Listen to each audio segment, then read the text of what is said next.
The Lord be with you. A reading from the Holy Gospel according to Luke. Jesus addressed this parable to those who were convinced of their own righteousness and despised everyone else.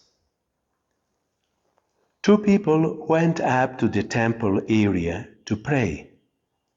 One was a Pharisee and the other was a tax collector.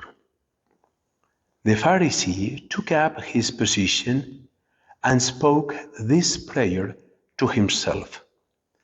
"O God, I thank you that I am not like the rest of humanity, greedy, dishonest, adulterous, or even like this tax collector. I fast twice a week, and I pay tithes on my whole income." But the tax collector stood off at a distance and would not even raise his eyes to heaven, but beat his breast and prayed, "O God, be merciful to me, a sinner." I tell you, the latter went home justified, not the former. For whoever exalts himself will be humbled, and the one who humbles himself will be exalted. The Gospel of the Lord.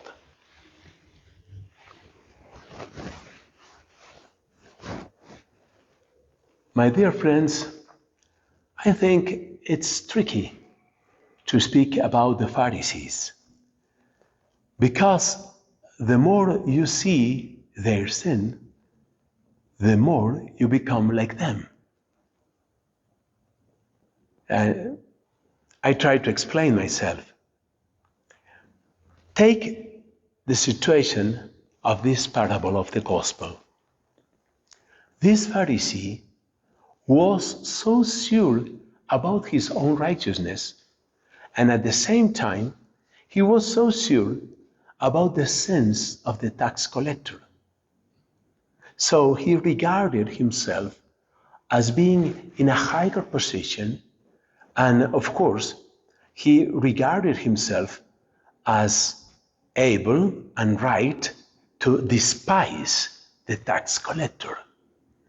The problem is that insofar as we see the sins of the Pharisees, and we see how despicable was their behavior, the more we are repeating the same mistake.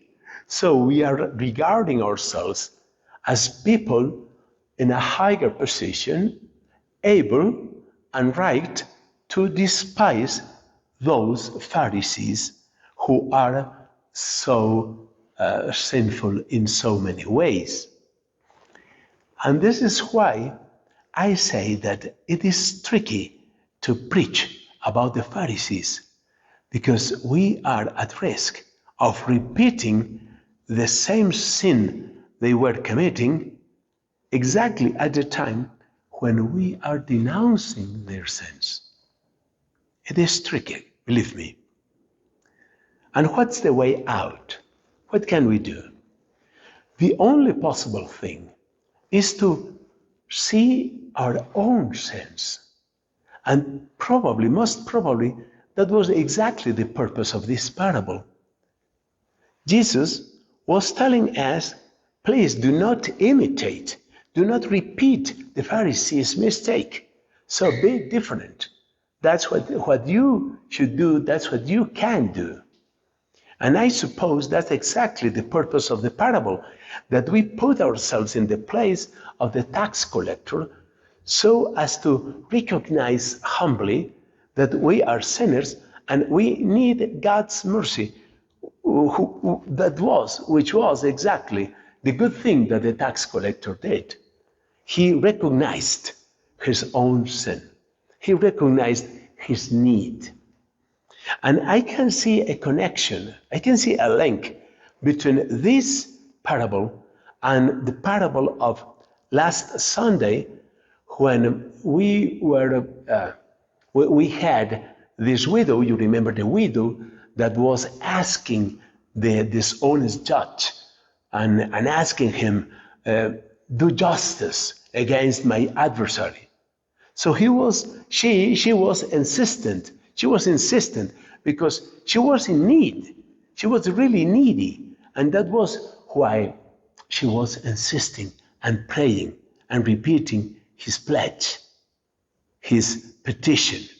Well, that's exactly what we are asked to do in this parable, to recognize that we are people in need. When we are regarding ourselves as people in need, we have no time and we have no energy and we have no eyes to contemplate or to be busy denouncing other people's sins, because we are very busy recognizing what we are and all the sins that we have committed. So that's the main teaching of this parable. Don't waste your time simply looking at others and despising them. That's the worst possible thing you can do, to despise them. Because you never know. You never know. That person you despise probably is a person that has the sensible mind to recognize his or her own mistakes and sins, and is able to ask for mercy. And probably you are not doing that. And in that sense, we really don't know. We really don't know exactly the state of the soul of other people. But may I add something here? Okay, we shouldn't judge about people, but we can be sure about acts that are wrong.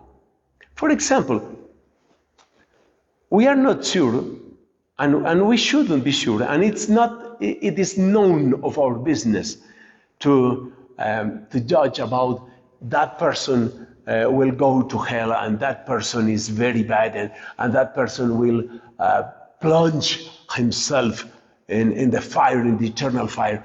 We are no one. We are nobody to say that. We are not sure about that, about people. But about the acts, for example, if we see adultery is adultery. And robbing people is robbing people, and it is very bad. And kidnapping people and killing people and mistreating people, that's bad. So about acts, we can be sure. About people and the outcome of their lives, we are not sure. And we shouldn't waste our time trying to see if that person is better or worse than myself. That's a pure wasting of time. That's none of our business. Let's continue our Christian life in the sensible humbleness of recognizing what we are and all the sins we have, and entering willingly, completely in a process of conversion, which is exactly what God waits from us. And of course, we will enter that way. May the Lord bless you, and thank you for being here.